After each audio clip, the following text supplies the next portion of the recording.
Queridos, olha só, gostaria de dizer, guardados por Deus. É a mensagem que eu gostaria de trazer hoje, amém?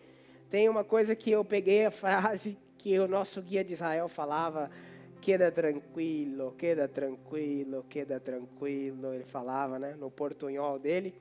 Olha a pessoa do teu lado e diz, fica tranquilo. Fala para a pessoa do outro lado, fica tranquilo. Fala para ele que quem está cuidando de você, fala para ele. Fala aí, quem está cuidando de você, não dormiu hoje e nem vai precisar dormir amanhã. Nosso Deus é forte, é poderoso, gente. E Ele guarda a minha e a tua vida, amém? Então vamos começar esse passeio nas Escrituras do Senhor sobre isso? Então, guarda o seu coração e vamos embora. Isaías, capítulo 26, versículo 3 e 4. 3 e 4. Olha o que diz. Profeta dizendo para Deus, Tu, Senhor, conservará em perfeita paz. Sabe algo perfeito? Você não sabe porque nós não temos dimensão do que é perfeito. Só Deus. Você imagina o que é. Mas nós não fazemos coisas perfeitas. Tu conservará em perfeita paz aquele cujo propósito, a mente, é firme, porque ele confia em ti. O profeta falando para Deus, você vai conservar em perfeita paz aquele cuja cabeça, o propósito, a mente, é firme no Senhor. Não é firme nas notícias, não é firme nas circunstâncias, não é firme no que acontece, é firme no Senhor. Versículo 4. Aí agora o profeta falou para Deus o que é que ele faz. E agora o profeta está falando para mim e para você. Já que Deus conserva em perfeita paz aquele cuja mente é firme nele, ele está dizendo, pessoal, se Deus vai conservar em perfeita paz, então eu quero dar uma dica para vocês. Confiai no Senhor perpetuamente. O tempo todo confie em Deus, em todo momento. Pastor, desde manhã, não tem um momento do dia que eu posso deixar de desconfiar? Não, perpetuamente confie no Senhor. Porque o Senhor Deus é uma rocha. Está dizendo, por que eu vou confiar o tempo todo? Porque Deus é uma rocha eterna. Talvez eu fale a palavra rocha para você. Você está imaginando só uma pedra. Mas nesse texto, a rocha está significando, sabe o quê? Lugar de proteção, lugar de refúgio, lugar de segurança, lugar em que você está protegido, guardado dos seus medos e das suas aflições. Você tem um lugar de descanso em meio à tempestade. É por isso que você pode confiar em Deus o tempo todo, porque Ele é o teu lugar de segurança. Agora, em tudo isso, nos problemas, porque quando fala em rocha, significa que virão problemas de fora. A Bíblia não está ausentando você de situações, de tempestades e de problemas. Agora, o que a Bíblia está dizendo é que, apesar, a despeito dos problemas lá fora, existe um posicionamento interior meu e teu, que significa confiança em Deus, o qual eu tenho que vencer internamente. É por isso que a Bíblia diz, em João 16:33, Jesus diz, no mundo tereis aflições, mas tem de bom ânimo, existe algo dentro de você, que quando você se posiciona na confiança em Deus, te dá força para vencer as circunstâncias, amém? Olha que interessante, o próprio Salomão escreveu, se eu não me engano em Provérbios 24, versículo 10 ou 10, 24, diz assim, se te mostrares fraco no dia da angústia, a tua força será pequena, ou seja, existe algo dentro que tem, biblicamente, o mesmo peso daquilo que está acontecendo fora. Nós não vivemos uma vida de fé, porque achamos que o que está fora é muito mais forte do que o que está dentro. E não é bem assim que acontece. É por isso que em 2 Coríntios, capítulo 7, versículo 5, Deus, através do apóstolo Paulo, coloca em pé de igualdade o que acontece dentro de você é igual ao que acontece fora de você. Ele está dando o mesmo peso para essas coisas. Olha o que ele diz. Porque chegando nós à Macedônia, nenhum alívio tivemos. Não tive um momento de descanso. Só confusão, problema, é loucura. Pelo contrário, paulada. Pelo contrário, em tudo, no café, no almoço, no jantar, ao levantar, ao deitar, em tudo fomos atribulados. Não foi um momento difícil, foi o dia inteiro difícil. Uma temporada difícil. Agora olha o final do texto, olha só. Mesmo peso para o que tem lado de fora, dentro. Lutas e temores lutas por fora e o medo dentro. A Bíblia, o assunto espiritual é, ei, fora você já desespera, mas eu quero falar de algo que acontece dentro de você. Isso é muito importante para a operação da fé. Olha o que acontece em Deuteronômio 32, versículo 25. Deus está derramando um juízo sobre Israel. Deus está falando, antes de ler, presta atenção em mim, Deus está falando em Israel, se você voltar a adorar os ídolos, se você voltar à desobediência, se você voltar a reclamar, a murmurar, a incredulidade, eu vou derramar um juízo sobre vocês. E o versículo 25 termina falando acerca do juízo que Deus enviaria sobre Israel. Olha o que diz. Fora da casa de vocês, devastará a espada. Em casa, dentro, o pavor.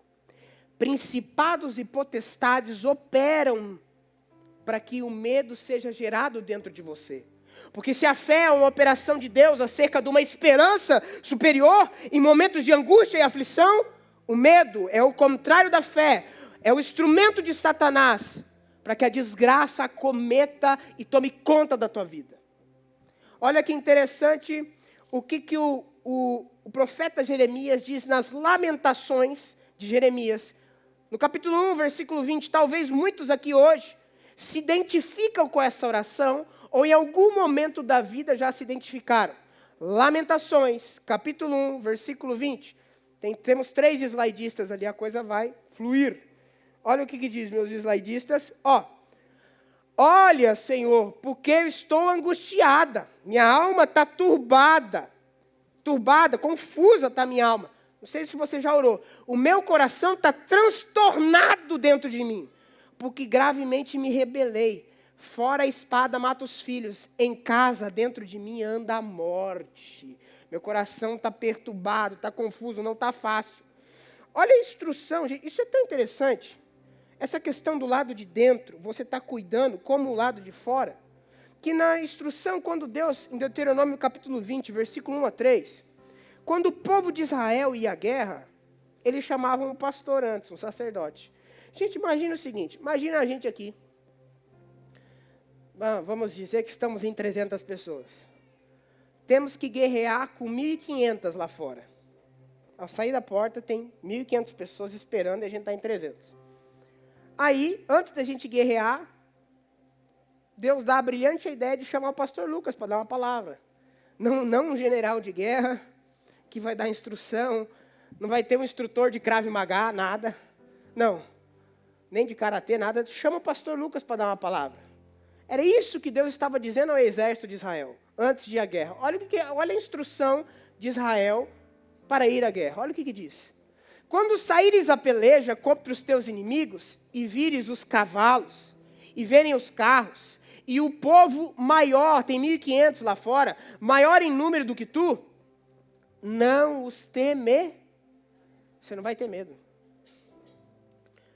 Pois o Senhor teu Deus que te fez sair da terra do Egito está com você. Quando Deus está contigo, não tem que ter medo. Versículo 2. Quando vos achegardes à peleja, o sacerdote se adiantará e falará ao povo. Está chegando na guerra, vem o pastor e fala. Versículo 3. E dir-lhe ao sacerdote, ouve, ó Israel, presta atenção. Hoje vocês achegaram à peleja contra os seus inimigos. Que não desfaleça o vosso coração e não tenham medo. Não tremais, nem vos aterrorizeis diante deles. Sabe o que Deus está dizendo? Que quando você vai à peleja, e se você vai com medo, com aflição, com angústia, a guerra já está comprometida. Se você vai com medo, a guerra já está comprometida. No versículo 8 desse mesmo capítulo, tem um recado muito interessante, diz, e os oficiais vão continuar dizendo, qual homem medroso, de coração tímido, volte para casa, para que seu coração tímido e medroso não afete os seus irmãos e o coração dos seus irmãos se derretam. Ele está dizendo, ei, o medo vai comprometer essa guerra, e se tiver alguém com medo perto de mim, sai para lá, porque o teu medo pode comprometer o meu coração se desfalecer e eu não vencer a guerra. Ou seja, há algo, querido, que eu tomo, um posicionamento interior, que faz eu vencer as batalhas exteriores. Essa semana passada, eu estava com uma situação em que Deus falou comigo, falou, Lucas, qual que é o problema? Eu falei, esse é o problema. Ele falou, mas o que você perdeu? Estou perdendo isso e isso. Mas me diz uma coisa, você perdeu eu do trono da tua vida? Aí eu falei, não perdi. Ele falou, então você não perdeu nada que realmente tenha um valor. Enquanto eu estiver no trono da tua vida, o tudo é consequência. Davi chegou no palácio, pecou e ele disse, Senhor, pode tirar tudo de mim, mas não tire o teu espírito de mim. Ele não era bobo. Ele sabe o que fez ele chegar no palácio. É a presença de Deus. Quando Deus está em primeiro lugar, todo o resto vem. Querido, eu não sei o que você acha que você perdeu. Se Deus ainda está no trono, você ainda tem tudo para sair de toda e qualquer circunstância e situação. Agora há uma responsabilidade. Vai ser conservado em perfeita paz aquele que confia em Deus. É um posicionamento interno que cabe a mim não ter medo. Cabe a mim entender que isso está acontecendo, mas que Deus é maior do que isso. Deus é maior que as circunstâncias. Deus não vai arrancar o medo do teu coração. Isso é uma responsabilidade tua. E quando você começa a operar milagres dentro de você, milagres começam a acontecer fora de você. E eu vou provar para vocês. A Bíblia diz em João, no capítulo 14, 27, você possivelmente já deve ter ouvido dizer que em Gálatas a paz é um fruto do Espírito. É Deus que dá, mas quando você decide tê-la. Olha o que a Bíblia diz. Deixo-vos a paz, isso é Jesus falando. A minha paz eu te dou, eu não dou como o mundo a dá. Agora, olha a ordem. Não se turbe o vosso coração, nem se atemorize. Ele está dizendo, ei, não se turbe, não preocupa teu coração e não fica com medo. Isso é uma responsabilidade minha e tua para receber a paz que Deus quer dar. É responsabilidade minha e sua. Deus não vai encher de paz se você não decidir parar de turbar o seu coração e se atemorizar. Isso é uma responsabilidade minha e tua. A Bíblia diz em Efésios 3,16 que a riquíssima glória do Senhor preenche a gente no homem interior e nos dá força. Olha o que diz, para que segundo a riqueza da sua glória vos conceda que sejais fortalecidos com poder, mediante o Espírito no homem interior. Há um fortalecimento que vem de Deus, quando eu e você decidimos não ter medo. Gente, olha que interessante, você possivelmente já escutou o enredo, a história dos 12 espias que foram olhar a terra prometida. Você bem sabe que 10 voltaram dizendo o seguinte, olha, realmente a terra é muito boa, mas há gigantes lá. Olha o que eles dizem, há gigantes que moram em cima das montanhas, lá no topo, e as cidades são fortificadas. Não é só o fato de lutar com gigantes, é o fato que nós vamos ter que lutar subindo uma montanha e pulando um muro gigante. 10 voltaram falando isso. 2 voltaram dizendo, sabe o quê? Ah, que maravilha! Ausentou-se-lhe dos gigantes a sua segurança, porque nós chegamos. A segurança deles foi embora. Sabe por quê? Porque eles entendiam que a segurança não estava na espada ou no exterior. A segurança vinha de Deus que mora no teu interior. E a Bíblia diz que esses 2 e a geração deles entraram naquilo que Deus tinha para a vida deles. Eu vou dizer uma história para vocês, gente. Em Atos 16, a Bíblia fala acerca de 2 homens, Paulo e Silas. Porque pregaram o evangelho, prenderam eles e açoitaram eles, começaram a bater neles. A Bíblia diz que eles estavam acorrentados, ensanguentados, sofridos, e cantavam louvores, aleluia, de adoração a Deus, clamando e adorando a Deus lá todo espancado. Meu irmão, eu dou uma dorzinha, eu já vou deitar, fico com pena de mim mesmo. Os caras apanharam, sofreram tudo. Ah, não vou na igreja que eu estou... Não, eles estavam lá adorando a Deus. Sabe o que é isso?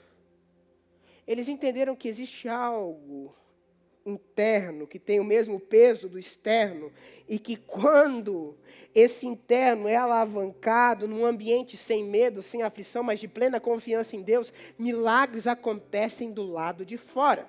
A Bíblia diz que no meio da noite, ninguém naquela cadeia dormia, porque eles estavam cantando louvor, adorando. E olha que interessante, a Bíblia diz que as cadeias se romperam, veio tremor sobre aquelas cadeias, as correntes se quebraram, sabe por quê? Porque eu digo que antes do milagre acontecer do lado de fora, ele começa a ser operado do lado de dentro. Sabe, gente, uma coisa que eu acho incrível é o profeta, quando ele, lá em 2 Reis 6:16, diz que Eliseu estava cercado, junto com seu ajudante, e havia um grande exército fora, e o ajudante dele acordou de manhã, olhou e falou assim, cara, a gente vai morrer aqui, vamos morrer. E o profeta, tranquilo, disse, rapaz, fica tranquilo, Deus, abre a visão dele. E o homem enxergou e viu que ao redor havia anjos, carruagens de fogo, para os defender dos inimigos. Porque bem maior é o que estão conosco do que o que estão com eles. Quem enxerga só o que está fora, querido, não consegue ter uma visão do mundo espiritual que é tida por uma paz interior, a paz que excede todo entendimento. Em Mateus capítulo 6, versículo 25. Gente, quando nós falamos de ansiedade, aflição e medo, quando a ansiedade, a aflição e o medo estão vindo, a fé vai embora. Eles andam em rota de colisão. Agora, quando a fé genuína chega, a ansiedade e a aflição tem que ir embora, tem que bater em retirada. Se a fé senta na mesa, a ansiedade e a aflição tem que bater em retirada. Agora, se a ansiedade, a aflição e a angústia senta na mesa, a fé também não fica nesse ambiente. A Bíblia diz, por isso vos digo, Jesus dizendo, não andeis ansiosos por nada. Quanto ao que vai comer, beber, nem pelo vosso corpo, quanto ao que haveis de vestir, não é a vida mais que o alimento, e o corpo mais do que as vestes, versículo 26. Observai as aves do céu, não semeiam, não colhem, nem ajuntam em celeiros, como tudo vosso Pai Celeste a sustenta. Porventura, vocês não entendem. Gente, a gente vive ansioso porque a gente não entende isso aqui, ó. Vocês não entendem que você tem valor para Deus? Você tem valor para Deus? Será que você não entende isso? É o que ele está dizendo, versículo 27. Qual de vós, por ansioso, preocupado que esteja, vai acrescentar meio metro, um côvado, ao curso da sua vida? Não vai mudar nada. Versículo 28. E por que andais ansiosos quanto ao que vai vestir? Considerai como crescem os lírios do campo, e eles não trabalham nem fiam. Versículo 29. Eu, contudo, vos afirmo que nem Salomão, com toda a sua riqueza e glória, se vestiu como qualquer um deles. Versículo 30. Ora, se Deus veste a erva do campo, que hoje existe, e amanhã é lançada no forno, quanto mais vocês que têm valor para Ele. Homens de pequena fé. Quando você acha que Deus não se importa com o teu problema, e Ele não está cuidando de você, e você não está guardado por Ele, Jesus Cristo, olha, você tem pouca fé. A ansiedade veio e arrancou a sua fé. A aflição veio e arrancou a sua fé. Os problemas vieram e arrancou a sua fé. Você está desesperado, você está agindo como quem não tem Deus. Versículo 31. Portanto, não fiquem quietos, pensando, dizendo, loucuras que comeremos, e agora que eu beber, meu Deus, e agora a situação, o que eu faço?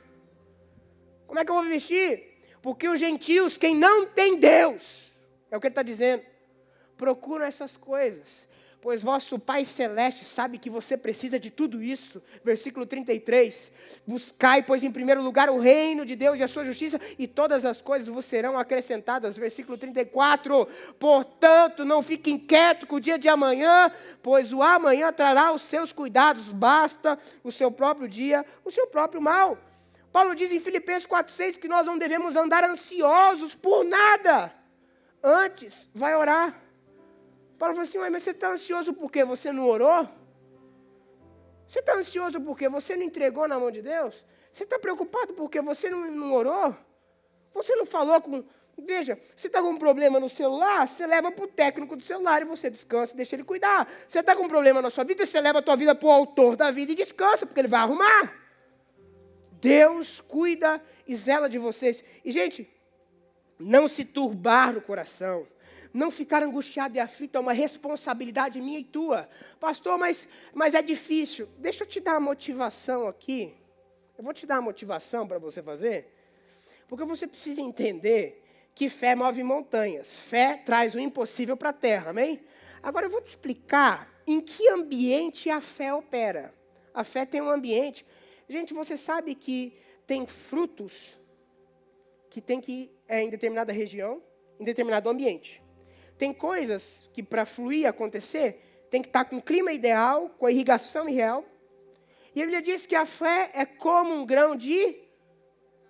Ou seja, não é do tamanho de um grão, é como um grão. Essa é a versão. Ou seja, a fé, ela tem um ambiente ideal para se desenvolver. E eu vou falar qual é o ambiente em que a fé desenvolve e milagres começam a ser promovidos de dentro para fora. Isaías, no capítulo 30, versículo 15, fala qual é o ambiente que a fé opera. Olha só, porque assim diz o Senhor Jesus, o Santo de Israel, Senhor Deus, em vos converterdes e em sossegardes, tranquilo, está a vossa salvação. Aqui não está falando de salvação céu e inferno, está falando de salvação nessa vida, para circunstâncias e problemas. Esse é o termo salvação. Na tranquilidade e na confiança está a sua força.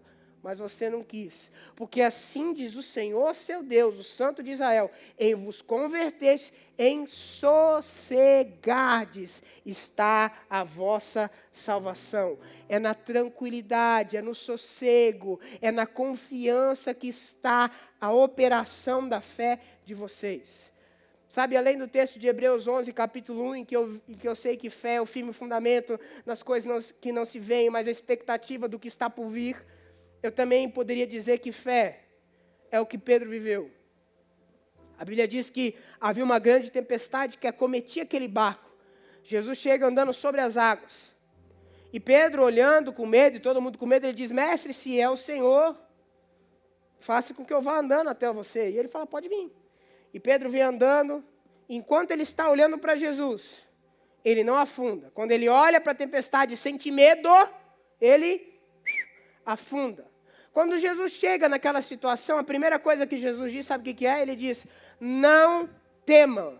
Mas peraí, pastor, a tempestade não é o que promovia medo nos discípulos? Sim, a tempestade era o que promovia medo nos discípulos. Por que Jesus não chegou e acalmou a tempestade? Porque para o milagre acontecer, a primeira coisa não é Deus arrancar as circunstâncias da sua vida. Não, é você parar de ter medo. Isso é uma decisão tua. Não se turbe o vosso coração. Eu deixo a minha paz. Ele diz, não temas. É uma responsabilidade minha e tua. Não é de Deus. E olha que interessante. Pedro afundou, mas quando ele está afundando, ele gritou assim, Jesus, socorre-me. E Jesus, enquanto ele estava afundando naquele problema, Jesus o levanta novamente. E aí você sabe o resto da história. Jesus pegou uma sunga e nadou com Pedro até o barco. Sabe, gente, tem muita gente que critica Pedro, né? A pergunta é, Pedro voltou nadando para o barco com Jesus? De mãozinha dada, voltou andando sobre as águas até o barco, querido. Sabe de uma coisa? Independentemente das circunstâncias, quando você decide se apegar a Jesus, ali está a sua salvação. A fé opera num ambiente sem medo, tranquilo, sossegado. Gideão estava lá para guerrear com aquela turma. Deus falou, Gideão, se tiver alguém com medo, manda para casa, porque eu não vou operar. Esquece, não tem vez. Se tiver medo no meio dessa galera, não dá. Eu acho lindo o texto de Isaías 43, 2, que diz que quando você passa pelas águas, você não vai ser afogado. Eu serei contigo. Quando pelos rios eles te submergirem, eu estou contigo. Quando você passa pelo fogo, você não vai se queimar, nem a chama arderá em ti. Ou seja, você vai passar pela água, você vai passar pelo fogo, mas os efeitos da água, os efeitos do fogo não vão aniquilar e matar você. Sabe o que é interessante? A Bíblia diz que quando Sadraque, Mesaque e Abidnego saíram da fornalha, o povo reconheceu que o fogo não teve poder sobre eles. Quando eles saíram da fornalha, o povo falou assim, meu Deus, o fogo não teve poder sobre esses caras, porque havia alguém com eles dentro do fogo. Deus não vai te tirar do fogo, Deus não vai te tirar do problema, Deus não vai te tirar da água. Agora uma coisa eu vim te dizer, os efeitos e o poder dos problemas não vão matar o que está dentro de você, porque milagres começam a ser gerados. Naquele que entendem que no ambiente de sossego, paz e tranquilidade, Deus está operando. Sabe, gente, eu lembro da história do homem chamado Jairo. Pensem vocês na situação de Jairo. Fica comigo aqui. Pensa você na situação de Jairo. Jairo, ele chega para Jesus e diz, Jesus, vai lá em casa, minha filha está morrendo, por favor. Quando Jesus está indo para a casa de Jairo, algumas coisas acontecem que impedem que Jesus chegue o mais rápido possível. E de repente chegam notícias de pessoas de confiança de Jairo. E dizem, Jairo, não incomode mais o mestre, não importune mais Jesus, porque a sua filha já morreu. Tua filha está morta. Jesus olha para Jairo com aquela notícia e fala, ei Jairo, tem uma coisa que eu preciso de você para a gente se ajudar aqui. Ele fala, o que foi? Não temas, crê somente. Jairo, eu vou fazer um milagre, mas cabe a você arrancar o medo da tua vida. Cabe a você saber que você está entregando a tua vida em minhas mãos. E quando eu estou, não tem causa perdida. Quando eu estou, a última palavra não vem de homem, a última palavra vem de mim. Então, quando eu digo não temas, eu preciso que você não temas e confie que eu sou teu Deus. Eu vim dizer uma coisa, querido, para de temer. Milagres, antes de terem a sua expressão do lado de fora, existe o mesmo peso do lado de dentro, o qual nós temos que abandonar o medo e a ansiedade. Um homem chamado George Miller, você tem que estudar depois a história desse cara. Esse cara tinha um orfanato com 6.000 crianças. Ele não tinha ajuda exclusiva de um lugar só. E ele conta várias histórias. A que mais me marca desse cara é que um dia eles não tinham pão para o café da manhã, tinham que comer. Ele senta 6.000 crianças e ele fala assim, crianças, nós vamos orar agora, agradecendo pelo pão que Deus vai enviar. Meu irmão, começaram a orar. 5 minutos, 10 minutos, 15 minutos. Padeiro bateu na porta. Ele abre e fala, olha, Deus me acordou de madrugada.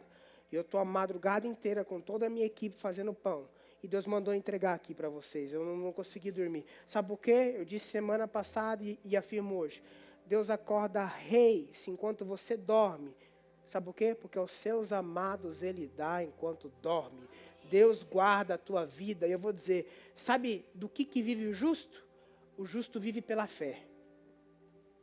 Você não vive de um cliente. Você não vive de uma economia. Você vive pela tua fé em Deus. Abraão, vendo a situação do corpo dele se deteriorar, a Bíblia diz que ele não se enfraqueceu na fé, porque ele vivia da fé, não levou em conta o seu corpo deteriorando e não duvidou daquele que prometera que era fiel para cumprir. Eu vim dizer, os planos de Deus na minha e na tua vida não serão frustrados. Agora entra num ambiente de fé. Sabe, a Bíblia diz, gente, eu acredito que o medo é o inverso da fé. Jó, a Bíblia diz que Jó, aquilo que ele mais tinha medo, lhe sobreveio. Medo é a fé invertida. Eu gostaria de encerrar com vocês, lendo 1 Pedro capítulo 5, versículos 7 e 8, e eu vou dizer o que George Miller falou. Ele disse que onde começa a fé, o homem do orfanato, a ansiedade termina. Onde começa a fé, a ansiedade termina. Onde começa a ansiedade, a fé termina. Aleluia. Billy Graham, finado Billy Graham, ele disse o seguinte, o maior evangelista que já houve neste século, ele disse, a ansiedade é o resultado natural de centralizar nossas esperanças em qualquer coisa menor do que Deus e sua vontade para nós. Você pode ler em 1 Pedro capítulo 5, versículo 7, que diz, lançando sobre Deus toda a vossa ansiedade, porque Ele tem cuidado de vós. Versículo 8, presta muita atenção, sede sóbrios, para de ficar com a tua alma, a tua mente embriagada com essa vida. Ei, acorda, fica sóbrio. Não está falando de uma embriaguez de bebida alcoólica, está falando de uma embriaguez da alma e os seus problemas. Está dizendo, sede sóbrios, fica esperto, olha as câmeras, presta atenção, fica vigilante, porque tem alguém contra você. Talvez você ache que não tem inimigo, eu vim dizer que você tem inimigo sim. O diabo, seu inimigo, o vosso adversário, anda em derredor, como um leão, babando, que ruge, procurando alguém para devorar. Sabe como é que começa o devorar dele? O versículo anterior está dizendo, ei, fica tranquilo, Deus está cuidando de você. O devorar do diabo é ele jogar na tua mente que Deus não cuida de você. Ele está ali, colocando na tua mente que não, agora foi, agora deu errado, agora não vai dar mais certo, agora já era, agora acabou, agora não tem mais jeito, agora não tem mais como. Eu vim dizer uma coisa, presta atenção, lance a tua ansiedade no teu Deus, porque num ambiente de sossego, de tranquilidade é que a fé vai operar. Jesus não vai vir acabar com a tempestade, primeiro ele vai dizer, não temas, para de ter medo. Eu cheguei. Eu vim dizer uma coisa, eu não sei que situação que a tua vida está envolvida, mas eu vim dizer uma coisa, Jesus chegou na tua vida aqui agora. Para de ter medo, para de viver aflito, isso é uma responsabilidade tua. Eu deixo a minha paz agora, não se turbe o vosso coração. Israel sabia que quando o medo entrasse, a guerra estava comprometida. Pare de comprometer as batalhas da sua vida pela tua ansiedade. Pare de comprometer as guerras e as vitórias que Deus quer te dar por causa do teu medo. Porque quando Ele chega, o verdadeiro amor chega. E quando o verdadeiro amor chega, a Bíblia diz que Ele lança fora todo medo. Para de temer. Pare de ter medo. Coloque a tua fé num ambiente sossegado e tranquilo, qual ela vai produzir efeitos extraordinários. O poder do fogo acaba. Vou dizer, você não depende dessa circunstância. Não é ela que governa a tua vida. Quem governa a tua vida é Deus. Você depende dEle. Eu não sei o que você acha que vai acabar a tua história. Não, você depende de Deus. Ele tira, Ele dá, Ele levanta. Nós dependemos de Deus.